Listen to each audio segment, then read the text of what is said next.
Um, a lot of times I get people that would ask me why am I so funny and why I always try to find the lighter side of things.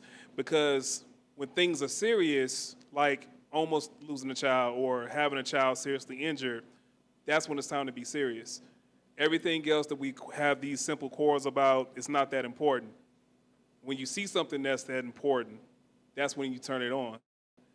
Everything else, 5 minutes, 5 minute rule, 15 minutes from now, 5 days from now, 5 weeks from now, it doesn't matter. A lot of these things that we get upset about and we get controlled by that anger, it doesn't matter. So, with that being said, what happened today, I want to say thank you guys for your time. Thank you for your energy. Thank you for your patience. Thank you guys for coming out. And usually we keep it a little bit more funny. It's a lot more comedy, but this conversation was important. And I hope you guys learned something. I know I definitely did. Thank you guys once again. Thank you. Thank you for My having pleasure.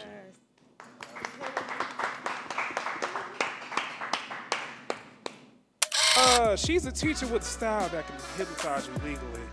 Everybody give it up for Aisha. Thank you.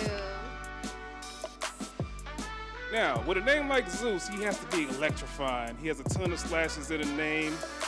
Father, activist, trainer, shirtless baby oil, and brand ambassador. Everybody get up for Zeus. I keep my feelings locked up, but you're the only. So, Daisha, I don't have an intro for you. You're a last minute addition. What can you tell us about you? Well, I'm pretty simple, but I'm into a little of everything. Just trying to branch out, network, and really figure out what I'm into for real, my passions, hobbies and stuff. But I'm everywhere. I feel like I could do anything. So You said hot wings as a passion? no. Oh. I was like, yeah, fishing with dynamite right there. Figuring out, one day at a time, though. It's giving Pisces. Is it really? Oh, you a Zodiac reader? Kinda. Sometimes I can pick up on stuff, but that Bring the mic up for me. vibe is giving Bring the Pisces. mic up for me. Oh yeah. Yeah. Sometimes I can pick up on it, but What's your sign? Scorpio. Scorpio. For Aisha, everyone give their Zodiac. I'm a Cancer. Ooh. Okay. Why you say it so strong like that? Like it's first day of class. I'm a Cancer. I like Right. sports. And was I right? No, not quite. Okay. What?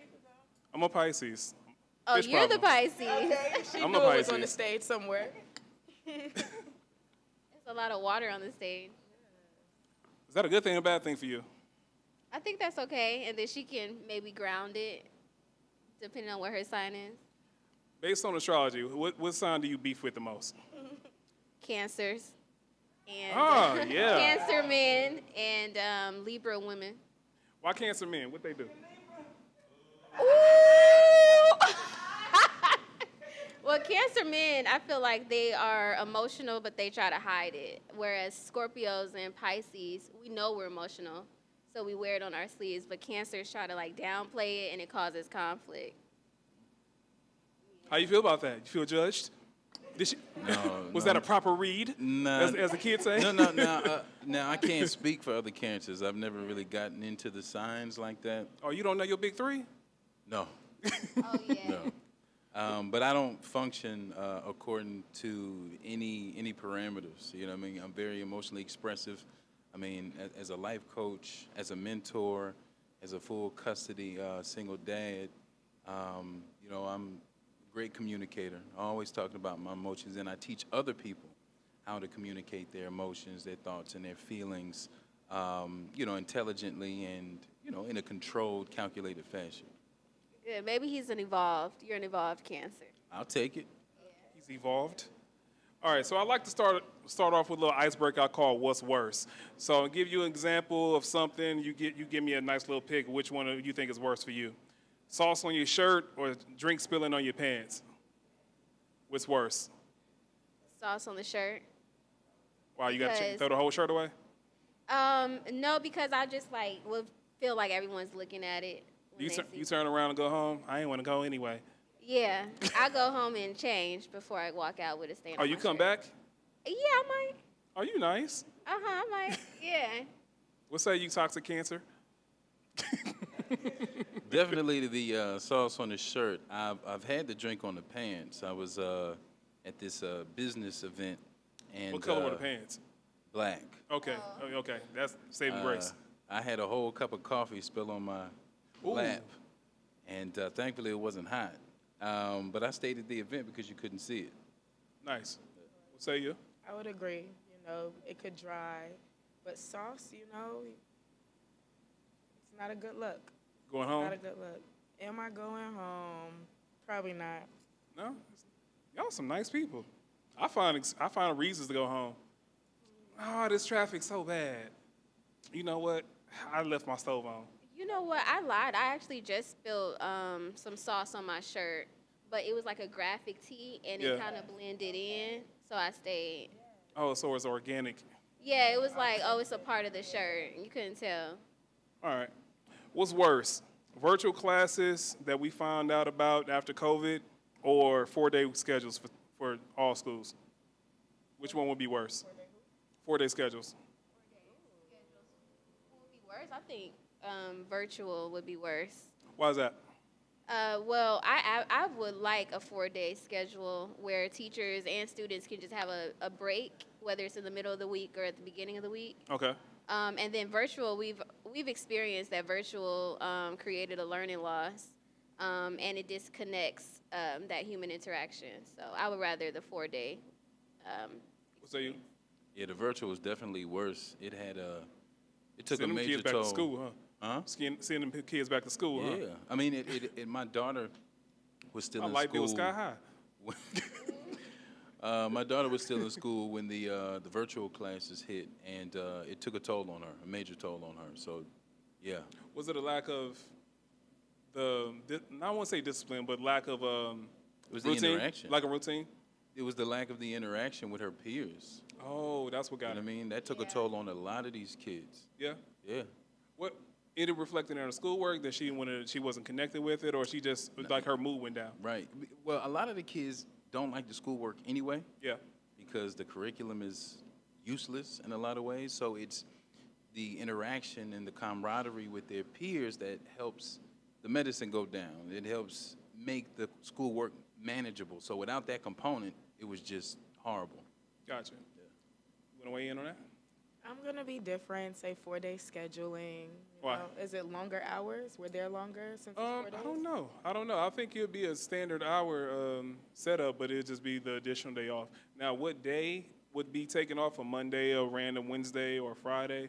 That would be up for debate because I don't have much experience as far as that in implementing in the schools. But in a work schedule, I think it works, and we've seen it work in other countries. But implementing that with school, children, parenting situations, I think that might get a little dicey. Yeah, because parents have to work. Yeah. So what do they? Yeah, I can see the cons of a 4-day thing as well. Just being different. No, it's no. You got your opinions. But What would you say is worse between bad parents or bad kids? Bad parents. Because if the parents are bad, that's going to trickle down to the kids. You know, having managed programs where I mentor young people independently or through programs, you're pouring into them, you're helping them work through their issues and teaching them to be different. But if they have to go back home to terrible parents, that hits the reset button on those terrible influences. So definitely bad parents is the worst factor. As a teacher, how would you feel about that? Do I agree? Yeah. Yeah, I agree. Bad parents are probably worse, but I don't talk to the parents too often, so I'm going to say bad kids are worse because I interact with them and I have to stretch myself to deal with that. What makes a kid bad to you? I actually don't really use that term a lot, actually, so I don't really I feel the see them buzzword as coming. bad. I think kids can be disrespectful. They Okay. can just have no care. But I don't really see any of my students as bad. Do you see the same level of disrespect with you with other teachers from the same children, or is it something specifically you notice with yourself? It's probably like with all teachers. Okay. Probably, I would assume. I don't think it's personal. Okay. What about you? Bad parents is definitely worse. You know, it always starts at home, so they could either be too lenient, too strict, or bad influence, and just, you know, the kids pick up on it, and that's what they produce when they're in the environment. I'm gonna shoot some bail for the parents because I had a lot of parents come for me in comment sections. You know, I do everything for my daughter. I do everything for my son. Sometimes kids are just bad. Agree? Disagree? I don't agree with that. It's your child. A lot of times the parents are not factoring in or calculating the other factors that influence their child. They're thinking about singularly what they're teaching their kid. They're not thinking about who they're letting their kid hang around. They're not thinking about the family members and the friends who they bring around their kid who might be negative influences. They're not thinking about the neighborhoods they have their kids in, and so forth and so on. It's a ton of factors that impact your child, that mold and shape your child. Especially now, parenting is more difficult now than it's ever been because there's so many external and immediate influences, you know, with them having immediate access to the internet and, you know, different social media platforms. So parents are thinking about, well, you know, I'm doing all that I can do. Some kids are just bad. No, you have to really pay attention to all the factors that are pushing and pulling on your child. And as a parental coach, I have to educate parents on all of these factors so they can start changing the quality of those factors around their child. When coaching parents on how to be better and more present, what's the first thing that you ask of them when trying to build their relationship with their children? Well, I asked them, you know, how they perceive their relationship with their child, like how do they rate the quality of their relationship, and based on that rating, why is that rating where it is? Because if I'm involved, it's a problem.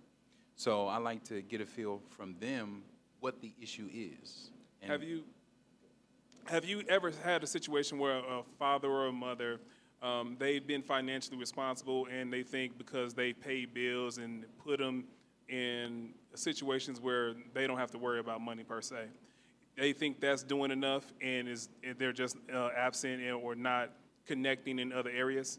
Oh, yeah. Plenty of time, especially from the old guard, and that's more of, I hear that more from men, more from Yep. fathers. You know, previous generations, they were taught, they felt, you know, I put a roof over your head, food in your stomach, clothes on your back. What else do you want from me? Which is ridiculous. You know what I mean? They feel like that's all they need to do. They don't need to be emotionally involved. They don't have to spend a ton of quality time. They don't have to, you know, encourage, say, I love you. They don't have to do all of that. They leave that to the mom. So old school fatherhood is super one-dimensional, very basic, limited, and frankly, garbage. So I hear that all the time. Do you guys think men are evolving and becoming more aware of emotions and how to connect emotionally with their children and spouses? Ladies? Yeah, from my experience, the men that I surround myself with, I think they're emotionally intelligent for the most part. Okay. So they're not fathers just yet, but I think that they'll be great fathers based on how they express their emotions now. Deja? Yeah, I agree. You know, they are getting, excuse me, more in tune with the emotional side. I agree. Yeah. When you talk to men, how have you seen changes and how have you implemented changes in their parenting style? So when you say, have I seen changes, like How they connect when with their I'm child. working with Yeah. them? Yeah, definitely. So I use my journey as the, you know, kind of guiding light and example, you know, my evolution as a person, as a man, as a father with my daughter, because my daughter and I, we're extremely close. And she's pushed me to grow exponentially. You know, my emotional intelligence, my emotional awareness, my emotional communication, the whole nine. And so, you know, I use where I'm at because I'm constantly trying to be better. I use where I'm at as a starting point, you know, for them to kind of, aspire to and rise to. And so once I help men understand where they're falling short, I can pinpoint the issues that they're having with their child, and then I'll trace it back to the lack that they are exhibiting. And once they start seeing that connection, then they say, okay, all right, now I understand. Because when it comes to parenting, a lot of parents, they see, let's just say, you have Mount Everest. Mount Everest is parenting. That's the responsibility required of you. A lot of people don't see the entire mountain when they take on parenting. They see like a small portion of the mountain. And so they feel like, all right, I'm doing well, because they're only seeing a portion of the mountain. But then when we start to talk, and I educate them on what it really takes to be a good parent, not just a parent, but a really good parent, then they start seeing more and more of the mountain. And when we're done, they see the entire mountain, and then they realize how much work they have to do in order to really be a good parent. When you look at the parental breakdown in the relationships between sons and fathers, mothers and daughters, what do you think is the most contentious? Ask that question again. Which relationship is more problematic, men with their sons or women with their daughters? Well, it's normally the fathers with the daughters, because there's such a huge gap in understanding, because the men are not really taking the time to learn. Just like with my daughter, at her youngest years, I started doing her hair. As soon as she had hair to brush, I was brushing it. Right? It's something that I wanted to get involved in. I wanted to be involved in everything. A lot of fathers, when their child is born, they're scared to hold the child. You know what I mean? Really? A lot of fathers are scared to hold the child. They're also, the mother's gift for carrying a child is an immediate relationship, an immediate connection. A lot of men are jealous of that connection, consciously or subconsciously. They get kind of upset because the baby doesn't respond to them the same way they respond to the mom. They're not calculating the fact that she earned that. Yeah. Now that the baby is external, now you have to earn it. Right. And so there's a lot of immediate barriers that come with parenting in general, but with girls, they see them as fragile, and they see a lot of things like doing hair, well, that's for mom. A lot of times changing diapers, things like that, that's for mom. And so as the girls grow, there are so many missed opportunities for quality time. So me doing my daughter's hair, daughters will have to have their hair done for many years before they can do it on their own. And so if you as a father don't want to be involved in that, you're missing out on all this quality time with your daughter. If you don't want to help them do their nails, you're missing out on all of this quality time. If you don't want to go out and shop with them because it's boring, which is childish, you're missing out on all this quality time. And then when your daughter is a teenager, there's a disconnect. And if you don't want to be involved in the cycle, the menstrual cycle, you're missing out on all this quality time, this connectivity. And then you're wondering why is my relationship with my daughter so strained? Because you have passed up on all these opportunities for What is a bonding and good connection with the man and his daughter during her cycle starting? So there needs to be a conversation like I had with my daughter. I educated her long before she had her cycle on what was coming, what the cycle was. The father has to do his research, understand the female body, and have that conversation with his daughter. The mom can have it as well, but it should be the mother and the father having that conversation together. It shouldn't be I'm going to let your mom handle that. You and your wife or your girlfriend or whomever, you guys sit down and talk to your daughter about that. I took my daughter to get her first pads. I knew what kind of pads she needed. I did my research. I talked to other women. But I prepped her for when it would come so it wouldn't catch her off guard. So the pain, the discomfort, the emotional fluctuations, the hormonal fluctuations wouldn't catch her off guard. So being immediately involved is what fathers need to do rather than make their daughters feel disgusting. A lot of fathers, when they respond the first time, and I shared my story of being involved in my daughter's menstruation cycle, on social media with her permission, and there were so many women that responded emotionally saying that, this was so incredible for me to see because my father made me feel disgusting. My father made me feel like a burden. My father made me feel like I did something wrong when I bled through my clothes or when I had to get, pads. He was embarrassed when we went to the store. And that scars a lot of women, and the fathers don't even realize the damage they're doing because they're mishandling such a delicate situation.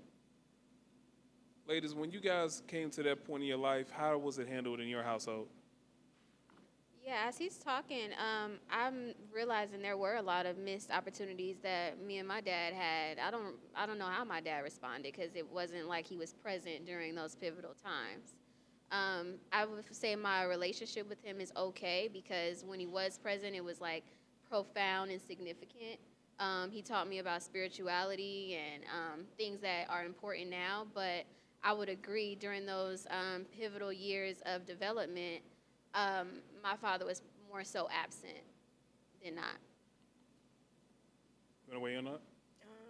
It was pretty cool. My dad wasn't in the house, but we had a great communication. We talked daily. He lived out of state, but he was still in our lives, although not in the house. But like my mom definitely prepped me as a woman. School, we got the school education, but what is it? The meaning of cycles, what's to come after it? Like, we're young, 12, 13, I don't know, but like you're a woman now. Like, okay, like, you get this and, hormones change, but like still be careful. Pregnancy could happen. Like, just that prep was there. Then when my dad found out, of course, my mom was pretty excited. Me, I think I was embarrassed to tell my dad, like, because he's a man, but he's just as aware of it. But he was, excited, like his girl's growing up, but like not excited like that. But, just to see me getting older, like, and he had to talk with me also. So it was like just, golly, parents, like, but yeah, it was normal-ish. I want to go to the work that you do with Red. Nobody wants to give up any portion of their life at any given time. I know for me, I never looked at a calendar any of my worst years. I said, yeah, I could have did a stretch in that time. Given you were arrested falsely, that seemed to ignite your purpose in what you do. Do you agree with that? Definitely, yeah. Do you think you would be doing the same type of work if that situation didn't happen to you? Not this specific dimension of work. Yeah. I would definitely be doing work in the community, but not this specific dimension, no. When you first got your taste of the system and then you came out on the other side of it, what was the breaking point in which you go down that road of the journey of life that we have and you have a decision to make, take a left or take a right? What were some of the things that was in your mind leading up to the decision to do what you do? So it was when when the felony conviction, when I found out that I had this felony conviction on my record that I didn't earn, that was placed on my record due to a clerical error that somebody made in some courthouse. And I saw how damaging it was to my life, because as a convicted felon, you don't qualify for most loans, you can't get into the military, you can't get into most colleges and universities, you can't rent a house, an apartment, you can't vote. Like, there's so many restrictions. You can't get most decent jobs that come with that. And seeing that all of my potential, this grand vision I had for myself, that I worked so hard to create, because I did a lot to stay out of trouble. When my peers were selling drugs and they were breaking in houses, I'm the voice of reason. I'm telling them, you guys got to calm down. You guys got to, stay out of trouble. You're harming your community and you're harming yourself. And so to see myself end up in that very same position, despite my efforts and my positivity and my encouragement, it sent me into an emotional tailspin. I was angry. I was in a rage for many years, especially when I immediately found out what happened, and I had my documentation and I tried to fix it. I went to the judge. I went to the district attorney. I wrote to my local politicians. I tried to hire an attorney, and nothing worked. Nobody wanted to assist. I didn't have any advocates. There were no organizations that I was aware of that helped people like me. I was in a rage because it just wiped out all of my potential for something that was beyond my control. And so when I finally got my record cleared after almost 7 years, and I felt like a new person, like I had a new lease on life, it was after that, coming out of that dark space, that I decided I need to do something to help other people avoid going through this as well. That was the impetus of it for me. Now, you guys hadn't gone through anything like that as far as the legal system, right? Something really minor, but It's a trap queen? no. Almost, I felt like it. It was for possession of marijuana, but it was my ex's at the time. He's like, hold it. And, you know, I'm in college. I forgot I had it. I didn't want to leave it in my suite, so I was out and about. And, you know, just got caught with it. Went to jail for a few hours. I wasn't even smoking. I was pissed. But, yeah, that's it. I have a petty question. Okay. If you, do you smoke?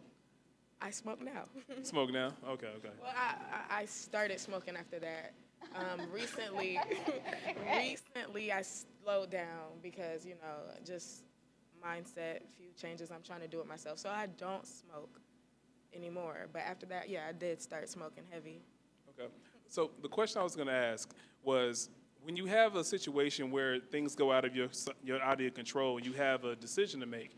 You can be mad, or you can still try to work on it and try to come out on the other side.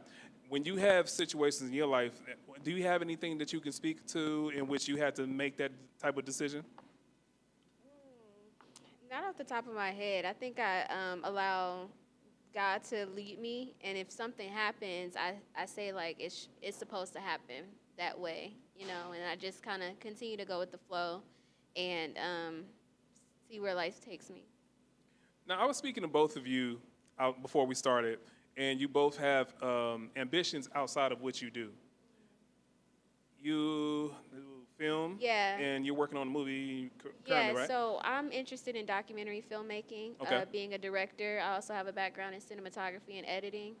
So that's my goal. Right now, I have a business creating online courses for entrepreneurs and educators where we write the script for them and we record it and edit it. So that's what I'm doing, but I've also done music videos and, again, my documentary. So that's my passion. What kind of music videos? Like the one with the trappers, So all the I guns used pointed to, at the camera? I used to want to do like, you know, high production music videos like Cole Bennett or something like that. But I'm actually getting really interested in recording hood shit. Like I want to record videos for all the hood niggas and all the trap stars because I feel like it's not expected from me to do that. And it's actually, it costs less. All I need is a camera. They like that steady hand. Like, that's all you need. We gonna go in the kitchen, be in the trap house, and, like, I can really focus on the editing versus putting all of this into some high production, you know, set, which I feel like feels a little cheesy to me, where Yeah. I think that the hood stuff, you can actually see the talent of the artist, in my opinion. When you have a 9-to-5 job and then you have 24 hours in a day, Yeah. how do you find time to balance between what you do to pay the bills, adult properly, and then build the dream? Yeah, I haven't really mastered that yet. So yeah, like I've just spent a lot of time just working. That's why my business isn't as successful as I want it to be just yet. But I think what I'm learning is just all about the planning. Now, since we have these AI tools that we'll probably talk about later, I'm able to map out all of my business plans for all the ideas I have and just like put things in preparation. So I'm just in preparation stage and really honing in on my career because as I develop myself as like to be the best teacher that I can be and train my students, then eventually they fall into my business plan. They can possibly, you know, work for me or we can collaborate. So I put my career first because I know that there's a lot of fruit that can come from that, and then I'm planning everything else. Now, how soon did you get into acting? So acting for me started, unexpectedly in 2012. I just kind of fell into it. I had people that had suggested I get into it, but I'm extremely pragmatic, and as a single full custody father, I felt like chasing that dream would have been irresponsible. So I never really put time into jumping into it voluntarily. It was I was in the food court of Lenox Mall after training some clients, and some guys came up to me, they started telling me that there was an audition for a film across the street at the Marriott.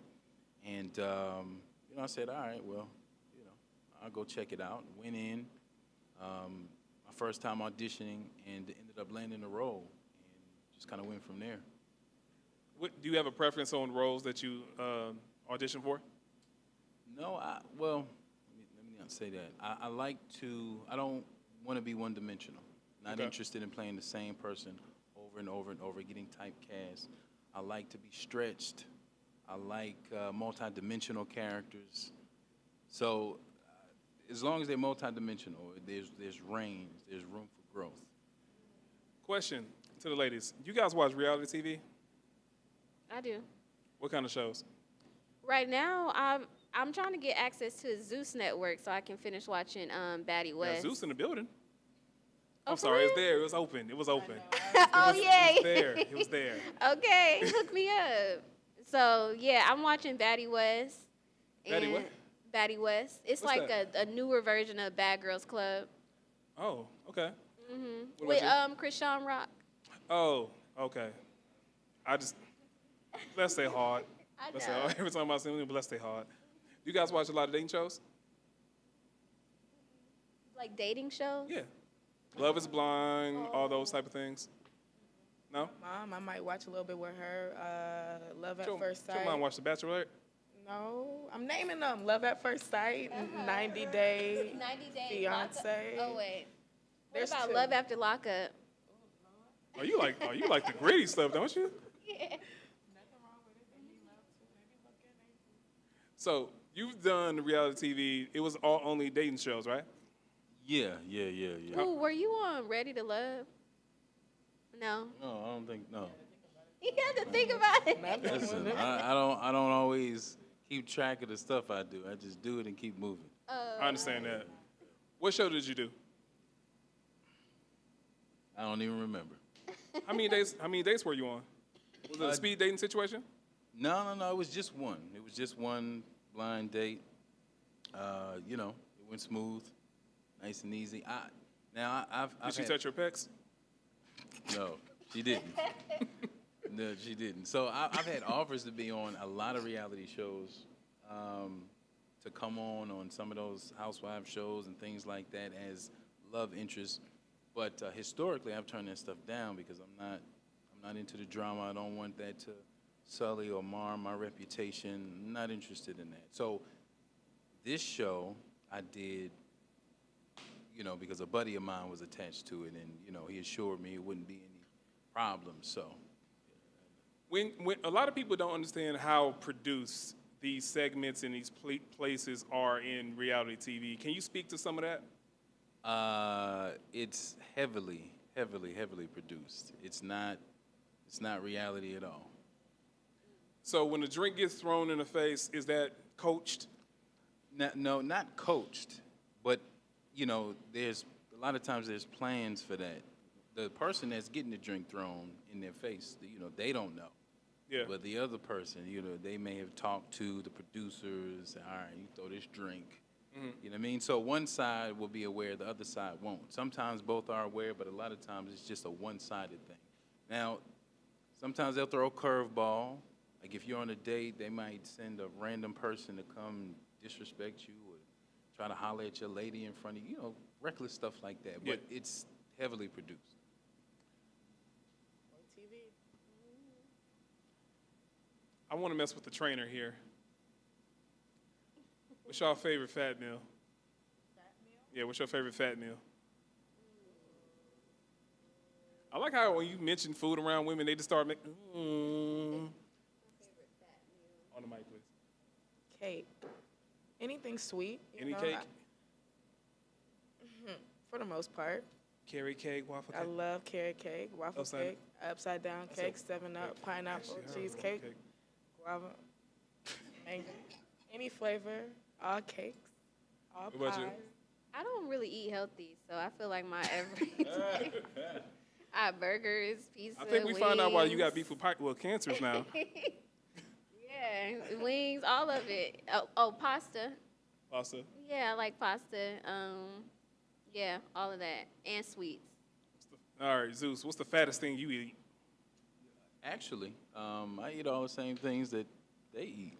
I just do it in supreme moderation. I grew. My mother is she's a caterer. She's a personal chef. So she's always cooked calorie laden, super salty, super sweet foods growing up. I was the trailblazer in my family who decided that I wanted a healthier life because I kept seeing so many family members dying and living miserable lives from being sick, from being obese, things like that, amputations, so forth and so on. But I grew up eating everything that everybody else ate. So I still eat this stuff. I just eat it in moderation. The difference between me and other people is a certain level of discipline, self-control, and the motto I live by is don't eat what you can't burn, don't eat what you didn't earn. So if I eat something reckless, I'm gonna go run 10 miles. Why you say 10 miles like it's up the street? Right. You say you just casually up the street Right. 10 miles. How often do you run 10 miles?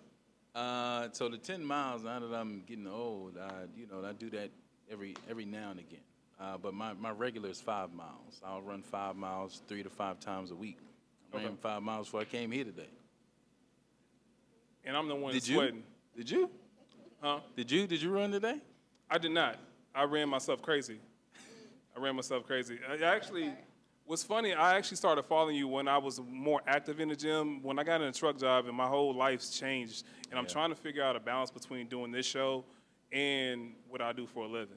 Because I'm doing all the editing, all the producing. Your one-man show. Huh? But about a one-man show, basically. Yeah. When the credits roll, it's just my name. Do you still drive trucks? Yeah. Locally, I would imagine, huh? Yeah, I'm home every night. Okay. Yeah. I can but give it's you still, some tips. I can give you some pointers. Yeah, it's like 60 to 65 hours of work. And So- then this. So I have some buddies. I had clients who were truck drivers. It's about the equipment that you kind of keep with you. That's small, portable. I can give you some information on some systems that you can carry with you. Does it come with cake? No, I'm just playing. but you can earn your cake. Yeah, earn you the can cake. earn your cake. I'm not a cake fan. I'll just be playing to the crowd. Now, are you the guy that judges people at the cookout? Are you judging people plates?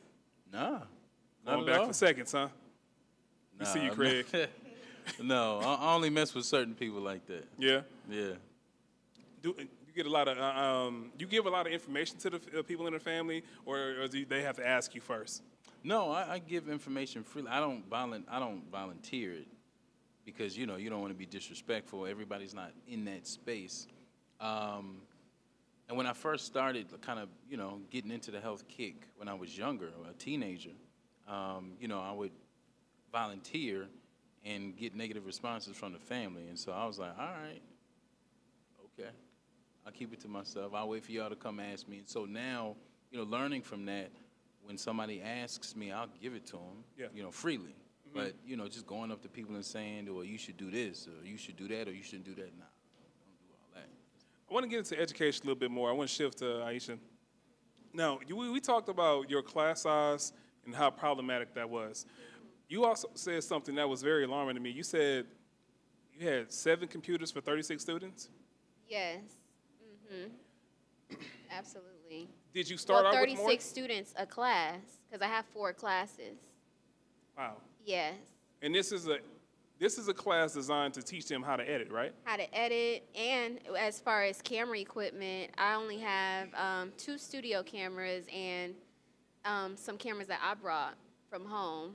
So like we really only use like 3 cameras amongst all of them as well. Did it start off that way? It progressively had damage accumulated, and then it just fell to the wayside and not being replaced? As far as the cameras, they have we have some older cameras, but they're so outdated Yeah. that I don't even want to have my students use it. And then the previous film teacher, whatever he brought to the class, he probably took it with them. Gotcha. So it's a lot of like us bringing our own equipment and teaching them with what we have. But as far as those computers, that really is alarming because the infrastructure of my classroom isn't even suitable to have more computers because we don't have enough Ethernet cables or, ports for Yeah. those Macs desktops. When you start, we had a situation where we're going to lobby for different things when we talk about raising the pay rate for teachers. you also have the situation where kids don't even have the things in place in which they can educate themselves with computers and keep pace with other counties and other schools in different districts. How do you propose a balance for that? Um, I think there needs to be more administrative support for me. Thinking about things that I'm not thinking about, since I don't have a planning period, I don't have a lot of time to search for grants or even to know what to ask for. So having a person that's like dedicated to saying, "Hey, did you think about this?" or bringing me ideas and support, that'll go a long way in balancing the program. And I'm in Cobb County, so Cobb County is known to have more resources than DeKalb and all those, but I'm still at a Title I school, so we're getting a little bit less than everyone else. Can you explain the titles to me? I'm a little ignorant to that. I mean, I'm kind of new to it, but Title I school, I just know is saying that it has a population of underserved economic status, like And low income. when you mentioned planning period, what is a planning period supposed to be? Yeah, a planning period is supposed to be one of those periods where you have no students and you just like plan out your lessons or prepare for the next day or even respond to emails. As soon as I get to work, I'm teaching all throughout the day, even during my lunch periods. Kids don't want to go to lunch. They don't want to socialize anymore, so they want to come back into my room. Sometimes I allow it, and then I go days without, like, go the whole day without having any time to myself. When you said the kids don't want to socialize when they eat with their peers, when did you notice a shift in that? After COVID, for sure. There was always a few students that would stay in my class during lunch, but now it's like they don't want to sit in the cafeteria because no one's talking or they don't have any friends or things like that. Really? So the cafeteria has become the club. Everyone's on their phone. Yeah, everyone's on their phone. Wow, that's crazy. Um, Now, I remember us talking about your different techniques in which what makes you different as a teacher. You introduced your children to meditation, yes? Yes. Has that ever been looked at as controversial? Yes, it has. I actually had one student, like the second year I was doing it, a student emailed me and saying, like, this is divination. I don't think you should be teaching your students to meditate because it goes against the Bible. And, you know, she said that, and she's 15 years old. So, yeah, that was that was the only problematic thing. How'd you reconcile that with the student? I didn't respond. Oh, you ain't hit it with a per my last email? No, because at that point, she's not even in my class anymore. It's like, she just made her point, but I'm not going to stop meditating. I just didn't feel like responding to that. Now, you said you call this something different other than meditation, right? What do you call it? No, I call it meditation. I say this is Meditation Wednesdays because we meditate every Wednesday. But it could be looked at as social emotional learning. Okay. Yeah, so it could be a SEL practice. But yeah, I call it meditation. How has it changed the way your students behave? It definitely gives them something to look forward to. Initially, I was meditating every single day of the week, but we just don't have a lot of time to do that. So I only dedicated to that one day, and I see that they look forward to that Wednesday where we can meditate. It also allows them to be more mindful of others. Some people might not feel like they need to meditate, but then they notice that some of their other peers are actually benefiting from it. Mm-hmm. So it makes them more accepting of what other people have to do, and it like calms the environment. Sometimes when we meditate, I might speak and I say, today we're going to be focused. Today is a productive day, and I just give them affirmations, and it helps with their productivity. Have you been taking note of all the teacher strikes all across the nation? No, not really. When you see other teachers go on strike in different places, do you think it's beneficial or you think it hurts their cause? I think there's probably some benefit to it. I'm pretty sure. I haven't been as like exposed or aware of what other people are doing because I'm so focused on just elevating my own classroom. Yeah. But eventually, I want to get to a place where my classroom is secure so I can advocate for the larger issue. When looking at different things, we talked about earlier, we have so many different situations that need attention, and we have not enough money to go around seemingly. But when you talk about teacher pay, police officer pay, what is a happy medium, if there is any? I don't know. I just be hearing about all these other people making like 70, 90,000, and I'm like, what they go to school for? And they went to school for communications just like me, like they're project managers. And I'm just like, how is this project manager making like 90,000 and I'm making 50,000? It's just like I feel like we should be at the same level as somebody that's like a project manager or something like that. I mean, they're definitely, when it comes to teacher pay, it's absolutely mind blowing that teachers get paid so little. It's very difficult for me to wrap my head around it. We definitely have the finances from county to county, state to state, to pay them more, reallocate funds in that direction. They deserve at least double what they get as a base, because our kids spend so much time with their teachers. A lot of times they're more impactful as it pertains to the kids than some of the parents are. Yeah, and a lot of my paycheck goes back into my classroom. Well, I try to be the voice of the comment section for the people that are not here. A cynic would say, if you don't have computers, if you don't have enough equipment to properly teach a student, how can we conceivably put more money in your pocket as an educator? What would you say to that? How could they have to put the money to put towards the program and not towards me? Either or. Everyone's basically going to come down to someone's going to have money, and then something's not going to get the proper amount of attention. How would you respond to that? I would say y'all spend all this money on war and government stuff. Okay, y'all Rapper Hands came out.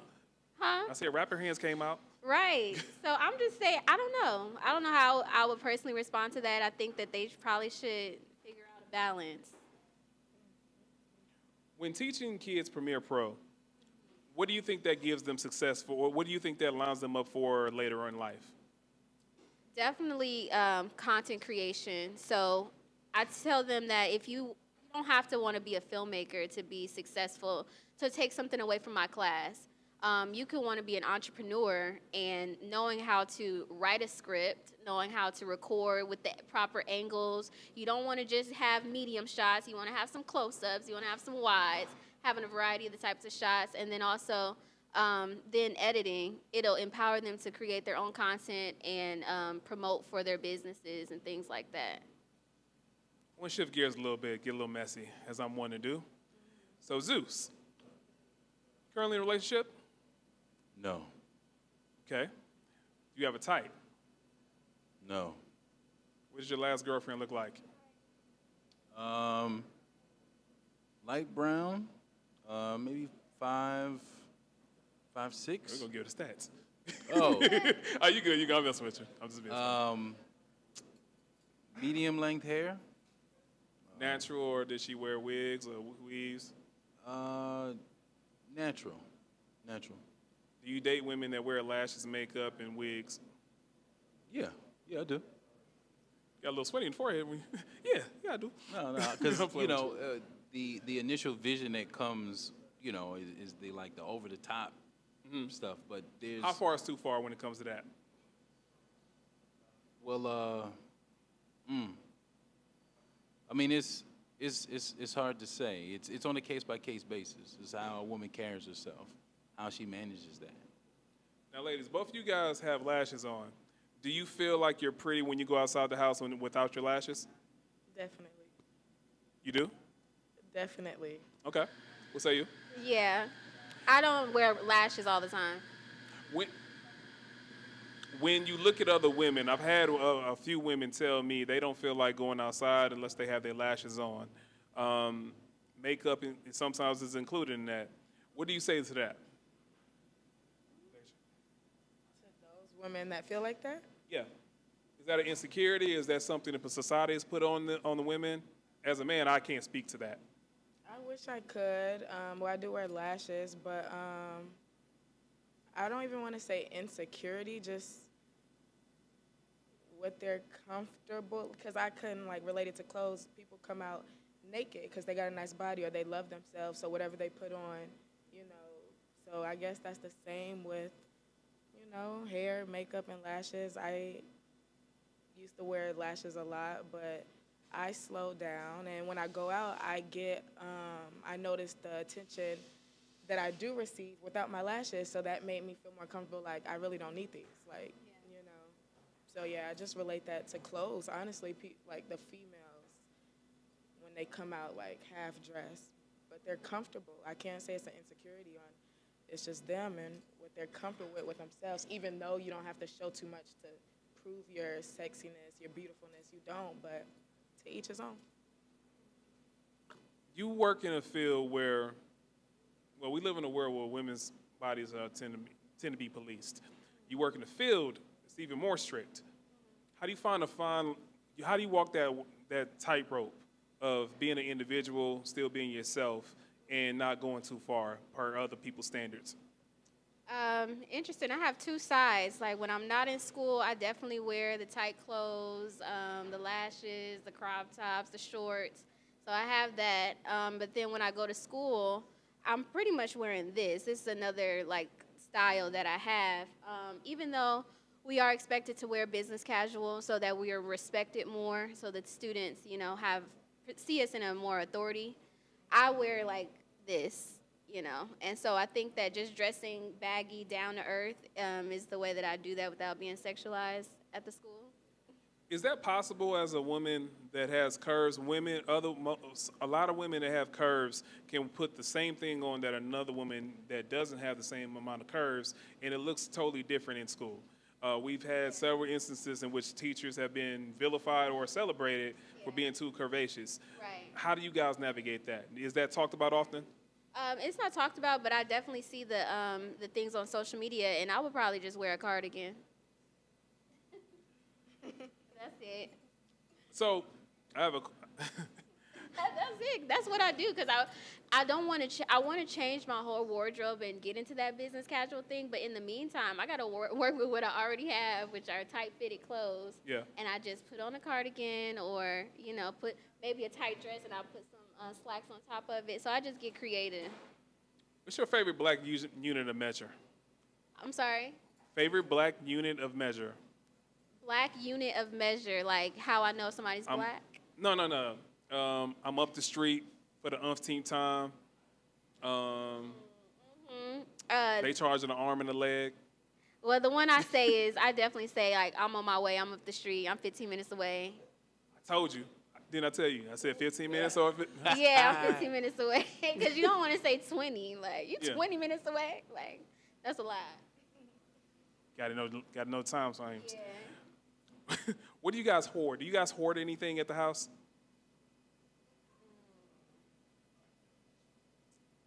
So my grandma is a real live hoarder. It's not dirty hoarding, but she definitely keeps a lot of stuff where it's like, Is it one How? consistent thing, or is it just she's it's keeping been everything?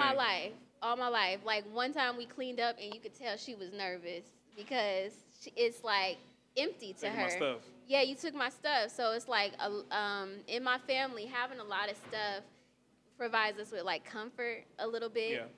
So, yeah, I personally, I don't think I'm a natural hoarder, but like it being in part of my family, like we just got a lot of clothes, a lot of stuff around. What about you, Zeus? Nah, I don't look hoard real good. anything. No? No. You give an equalizer at the house? One spoon, one fork?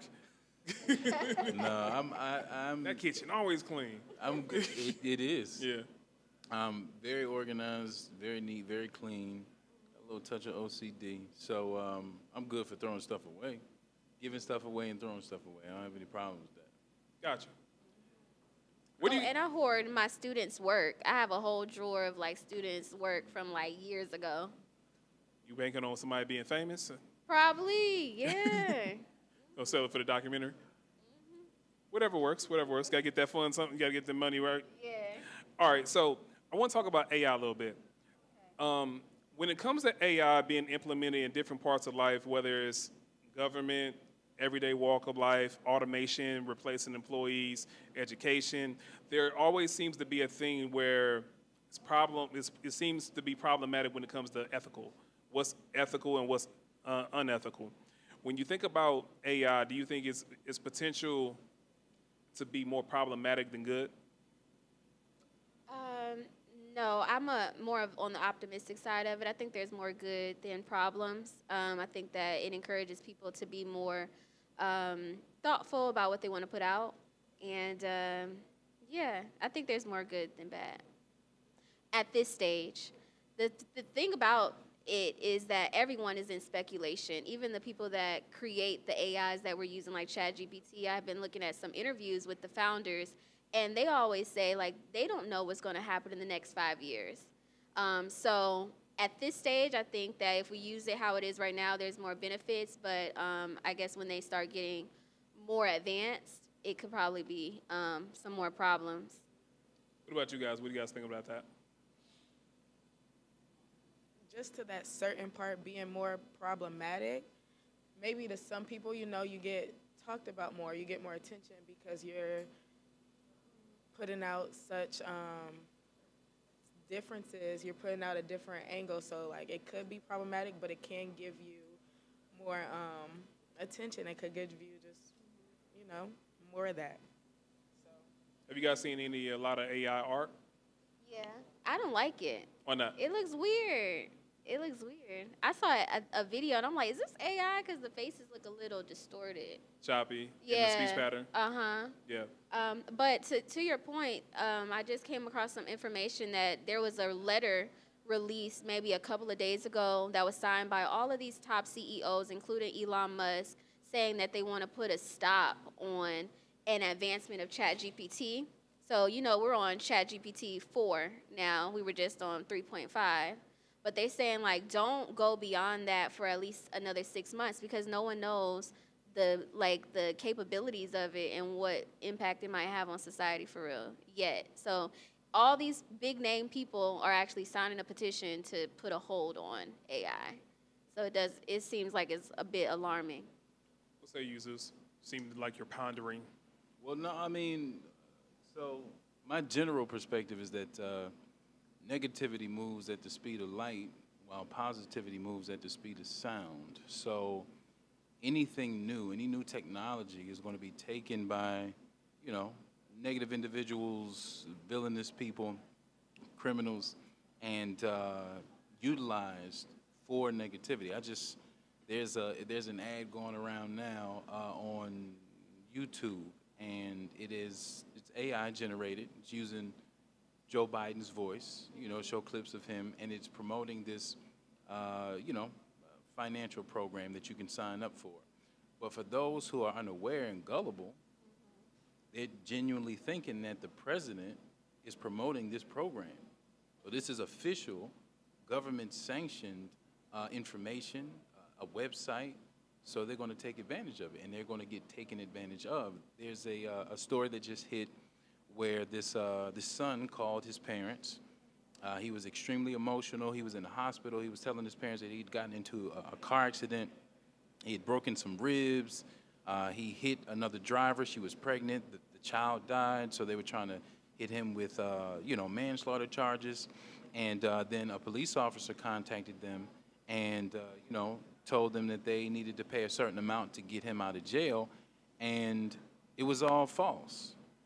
Their son's voice was mimicked by AI so convincingly the parents thought they were talking to their son. Wow. And they got taken for $5,000. And that money was taken away from the mother's cancer treatment to get their son out of jail. So this is AI in its infancy stages. This is as bad as it's going to be. And I don't know if you guys have been keeping up with the deepfake technology that has been applied Yes. to pornography. Oh, yeah. Where any woman, your face can be put on anybody else's body, and it looks like you having sex, performing oral sex, taking back shots, all kinds, and it's convincing. Some people have lost their jobs behind that, too. Exactly. Oh, wow. So Yeah. the technology is already out of control, and it's only going to get worse as more villainous people find different ways to use it to take advantage of people, siphon money, misrepresent individuals. It's wow. So yeah, the negativity is far outweighs the positivity. I want to talk about best case scenario. As a teacher, what is the best case scenario for you to do your job the most efficiently? It would be adequate resources in the classroom, adequate infrastructure of my classroom. My classroom is very old and outdated, so just like the way that it's structured would be better. Like I said before, more administrative support instead of just looking at what I'm doing right or wrong, actually coming to me and saying, noticing things that I don't notice, coming up with resources that I haven't looked for myself. Um, that administrative support. I'm actually thinking like, why wouldn't admins do that? Like, why is that not a norm that an administrator, like when an admin comes into my room, I'm like nervous. Like, did I do something wrong? Where it should be like, oh, how can I support you? I actually came across this, like it should be a different dynamic between the administrators. Do you speak with other teachers in different regions to see if this is a problem that you deal with specifically? I've just heard different teacher testimonials, and I think that it's common for there to be a slight disconnect between the teachers and the admin across the board. Gotcha. Now, Zeus, we talked about your program and your efforts to stop recidivism. What would be the best case scenario for a person that's freshly out of prison or jail to reentry to not violate once again? So for those who are returning citizens, it would be ideal for them to immediately go into a life reconstruction program where they can be provided with viable job opportunities that are friendly towards those who have paid their debt to society, who have been proven to be ready to live a better life. So job opportunities, resources to help them find sufficient, safe housing, resources to also help them, if they don't have a bank account, open up a bank account. Because they need everything. Depending upon how long they've spent in there and what kind of support they have on the outside, all of that should be calculated. There should be some, they fill out a form where you calculate what they need based on what they're saying, like what family members they have out, what they're coming out to. Some people are coming out and they have some money left over. Some people are coming out and they have a place to live. Some people come out to nothing. So there should be systems in place and programs in place where as soon as they exit, they have all of these things that help them stabilize.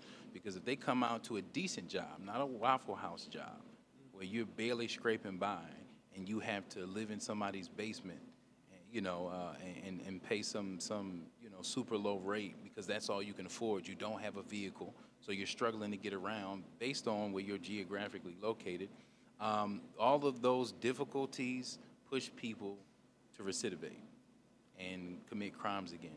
Even if that person wasn't in jail for any type of violent crime or theft or anything like that, it can push them in that direction. If you are a grown man, or woman, you're an adult and you're trying to be stable and you just cannot get your footing because nobody will hire you. You don't have a decent place to stay. A lot of people come out of prison and they're homeless.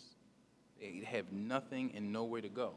So programs immediately in place for people to pull their lives together and give them a real fresh start and an opportunity to really carve out a decent life for themselves. Because statistically it's shown that those who have served time a lot of times are harder workers than those who have never served time because they are grateful for whatever opportunities they get, real opportunities. When looking at probation officers and people that are returning citizens, do you think they are they have a tendency to overcorrect and they're so quick to violate people to send them back to the prison pipeline? God, yeah. Because, go ahead. So I was going to speak to it like when you talking about the job opportunities or lack thereof, living situations. All these situations will come up to the point with like, okay, you still have to pay like $200 a week or $200 a month. What is it? It varies from county to county. It can be, $100 a month, $200 a month, $50 a month. It varies. But go ahead. So when you have a person that's entering society, they can't find a good job, they're struggling to locate a place to even have mail sent to. Are they like how does that reconcile? Or do you think probation officers kind of look at them as just numbers in the system, cogs in the wheel? Yeah. So there's a separation. Those that are coming out from a sentence, they're normally on parole. Those that have gotten some charges, they haven't yet served time, they'll be on probation. And if you violate your probation, then you'll go to jail. You follow me? So the probation situation is absurd in most cases because a lot of probation officers are, their patience is thin, they hate their job because they're not being paid well, and a lot of times they're short-tempered. We had a participant in our program. When we first started our program, when the participants came into the program, whatever they had, community service, probation, we had to manage that during the program. So that was like post-adjudication, which means they had already seen the judge, they had gotten hit with certain sanctions, and they were allowed to be in our program, but they still had to manage all of those sanctions and requirements while in our program. We had a situation where one of our participants came to us and was like, look, I'm having problems with my probation officer. Like, she's just giving me a hard time. So I went down to the probation office with him, waited for hours, spoke to the woman, said, hey, listen, I'm his director of programming, serve as his mentor in this program. I explained everything to try to create a partnership between myself and this woman, the probation office. And she wasn't warm to it. And when he finally went back there, she went off on him, telling him, don't you ever bring nobody down here to talk to me and blah, blah, blah, blah, blah. And shortly after that, she violated him and locked him up falsely. And he sat in jail for 40 days. Now, he had 2 kids and a wife, job, car, the whole 9, place to stay. And he lost the job. He lost the car, almost lost his place to live, and his family was struggling because he wasn't bringing home the income because he's sitting in jail wrongly. So we actually took the probation office to court to get him out, and we won the case. You follow me? And after that, we were granted pre-adjudication, which means that everybody who comes into our program, they don't hit the judge first. We catch them before they even see the judge, so they don't have to deal with probation and community service or whatever other tripwires they put out in front of you. So probation is, if somebody's struggling and you charging them $150 a month, they can barely keep the lights on, that's a tripwire. You're just waiting for somebody to fall. I've had mentees that were like in a panic, in tears, like, listen, if I don't come up with this $30, I'm gonna do 3 years in jail. Yeah. That's ridiculous. So the probation system is ridiculous. There's no proof that it does anything to help, and you got people on probation for like 10, 15 years. I don't think people in the nation actually understood that as a problem until the Meek Mill situation, where he was under 10, 15 years, 10, 12 years of probation. He consistently had to go back to court. When you described that situation with that probation officer in particular, can you speak to, was it male, female? It was a female. Race? Black female. What do you think was the problem? What do you think it was because someone had an advocate, or what was it, the accountability that made them so upset? Yeah, it was that, but it was just a general dislike for that position. People are not becoming probation officers because they care to help and assist. It's like a job that they take because clearly they can't get anything better. You follow me? Like, I have not come across a probation officer who is just in love with their position, because that position is, you're not able to really help somebody. You know what I mean? Like, you're not the judge. You don't decide whether or not they're on probation. You're just the manager of these people, and in all fair, they are overworked. The system is flawed. You might have one probation officer that's managing 100 people. You got to keep up with all of these people. So you're low paid. You're managing all these people. It's just flawed. It's a broken system. Best case scenario or best example of the work that you do, who would be the best example of what your program does? We have ideally, we work with our participants for 12 months.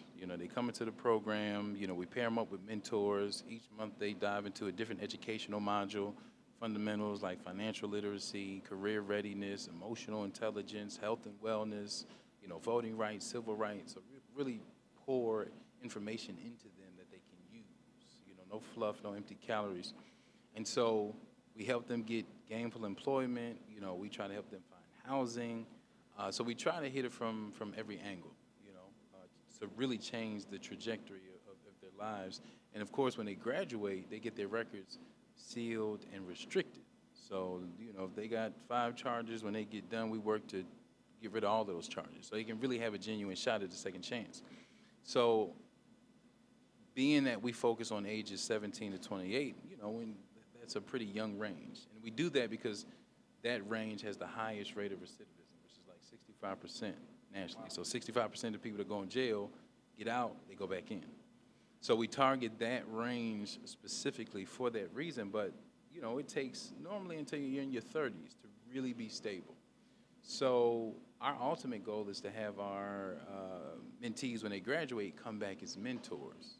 And so we've had our first graduate come back as a mentor for this year's Gwinnett County cohort. So that is the greatest example of our program, of our success. This participant rose to the top. It was a very reluctant leader. Didn't want to be a leader, but the qualities they exhibited, they just turned out to be a fantastic leader amongst the group.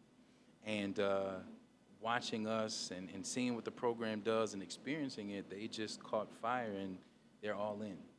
They want to be a part of this for the rest of their lives, and so they came back and now they're mentoring somebody who's going through the program and giving them like real information, like I've already gone through this, like this is the best thing that could have happened to you. So they're the greatest example.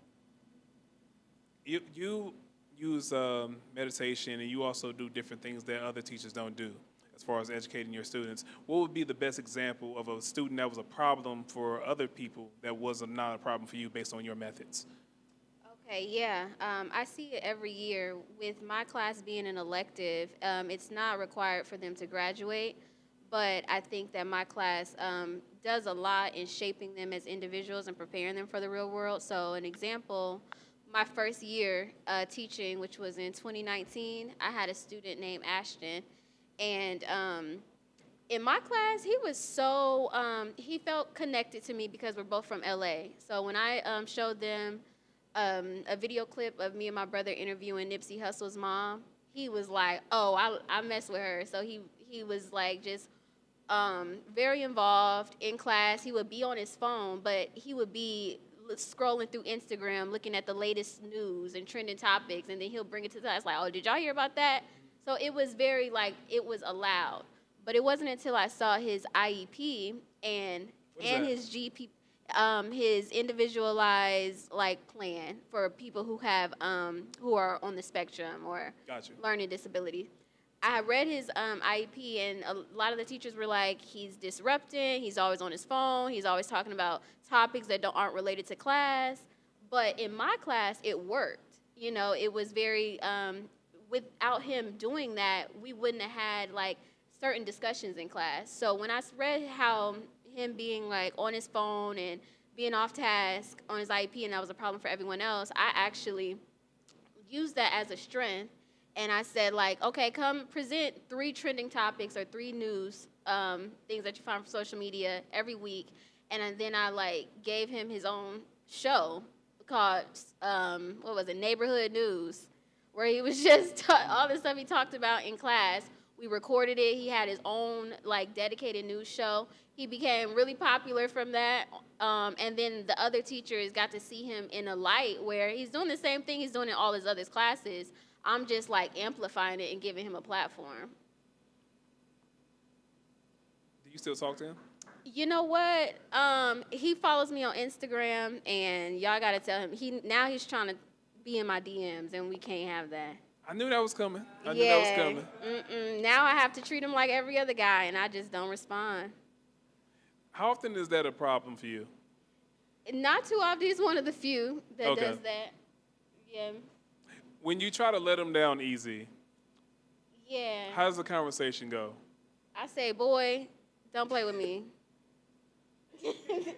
Don't play with me. And after I've done that on occasions, then every time he gets older, he's like, oh, I'm 21 now. Let's get a drink.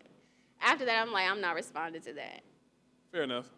When you look at your career, do you see an end game in what direction you plan on going as far as elevating? You want to stay in the same subject? You want to work with different age groups? Not, I would definitely stay in the same subject. I know I probably would not be a teacher if I wasn't teaching something I'm passionate about, which is media and technology. But I've worked with all ages. I've worked with kids as young as 5 and as old as 18. And so I would want to stay in the high school space because I think that it's a lot more collaborative and I can learn a lot from them. I have students that are better editors than me, you know, because they have the time to really grapple with the new software and things like that. So I actually learn from them as well. Nice. What about you? You have so many slashes in your name. Do you have a place in which you land firmly, or you just kind of go with where your energy is at the moment?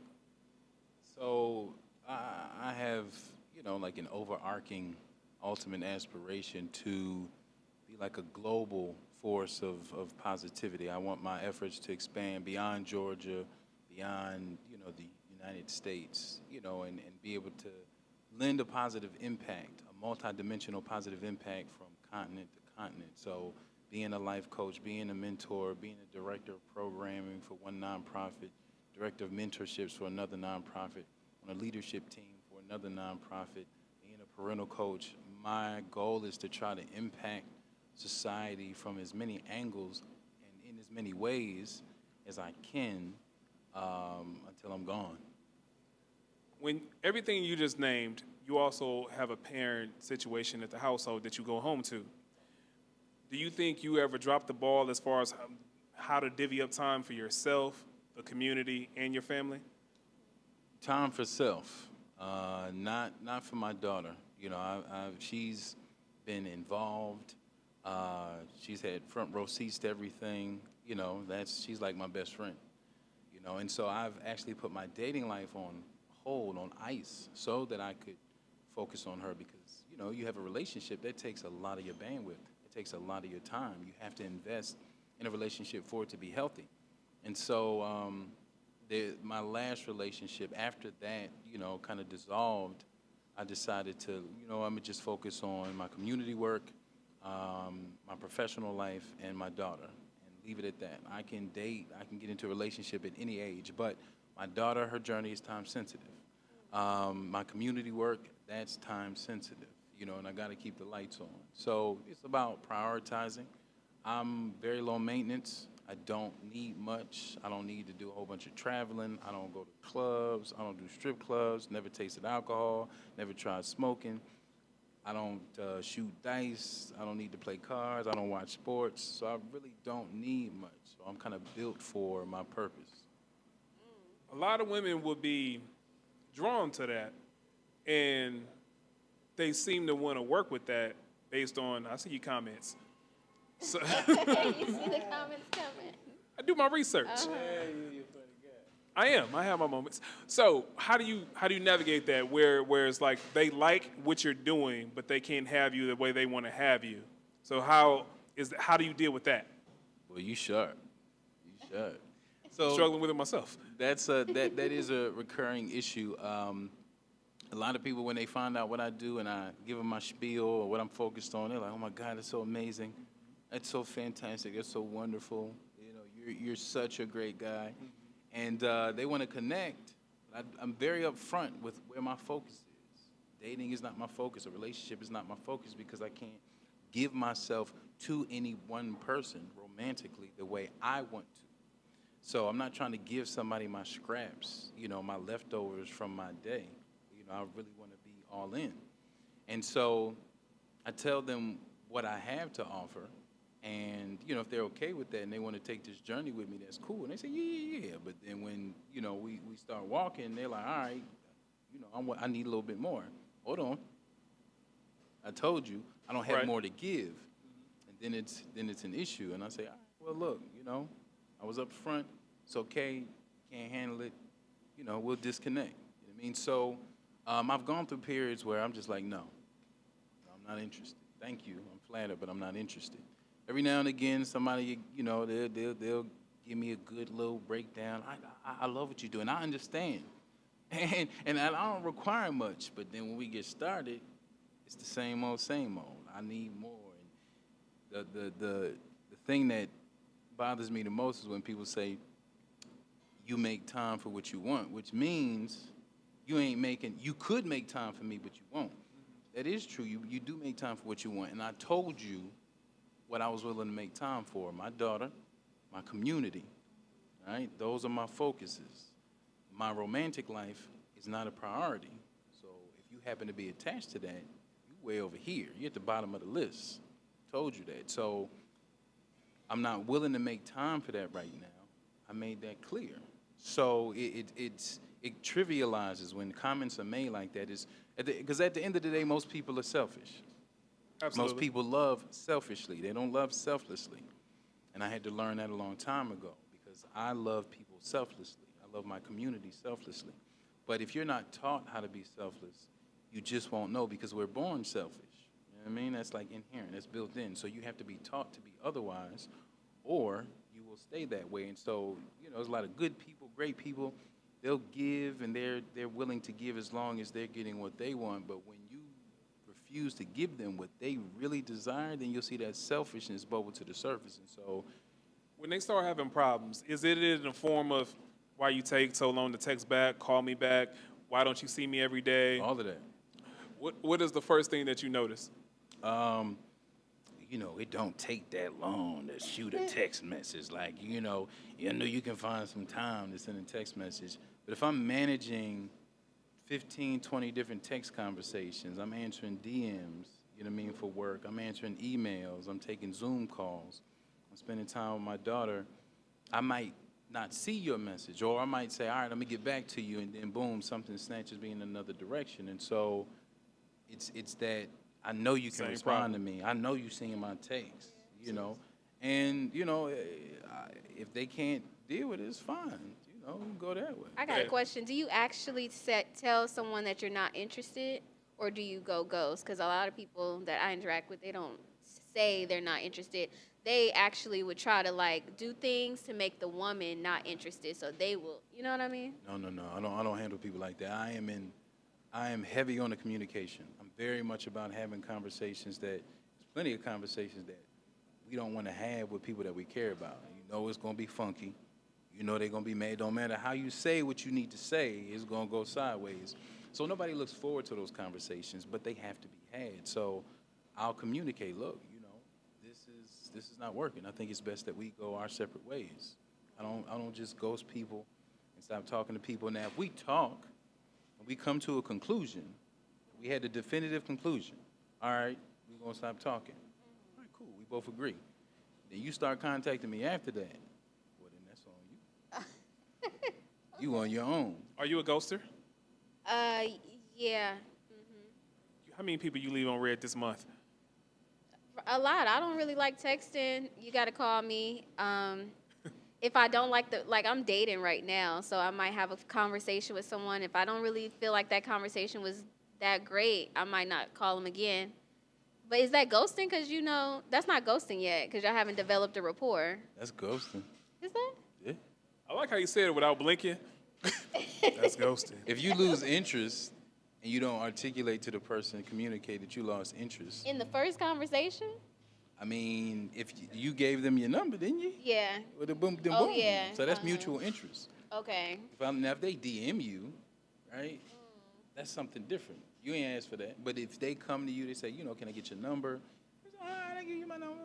And then y'all talk. Yeah. And then you like, I ain't like the way that went. Goes.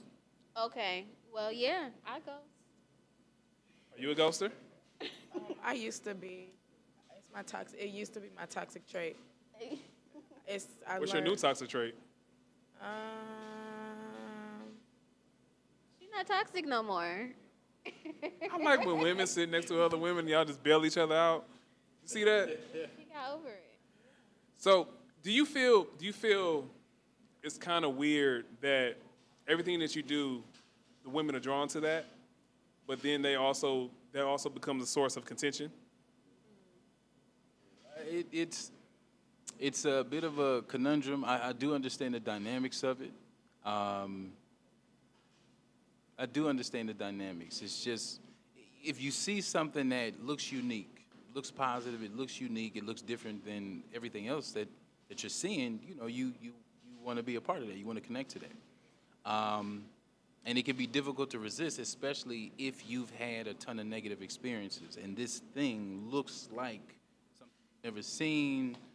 That is fantastic. Like there's no negativity in sight. You know what I mean? Now, I'm gonna ask a question a lot of guys will ask you or say.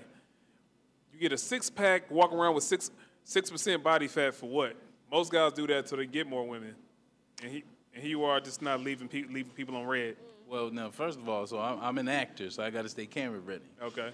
Secondly, my focus on fitness goes beyond aesthetic appeal. It goes far beyond trying to impress women. So, like I said, I come from a family of every sickness and disease you can think of. You know, double mastectomies, you know, from cancer. My mother has, she has diabetes. She's had it her entire life. So I've watched her journey and how that, you know, cripples the body. I never really got to know any of my grandfathers because they died so young. They died before, you know, I was of age. So I've seen all of these health complications. I've seen the ugly side of that life. And so my focus has been on fitness. But as a black man, black men, you know, we die fairly young. You know what I mean? Now, we can hit the gym, we can move a lot of weight around, but we really don't get into cardio. We don't take care of our hearts well enough because we feel like that's going to make us lose our gain. So I've been on a journey to try to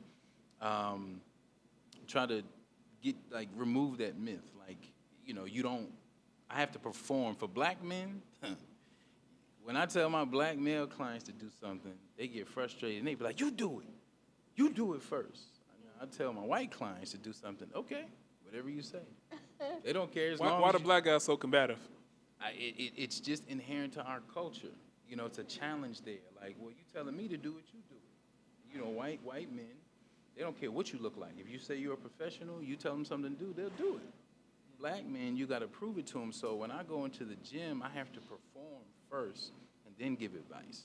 If I say you need to do more cardio and I'm lifting less than them, they're like, that's why you so weak, because you doing all that cardio.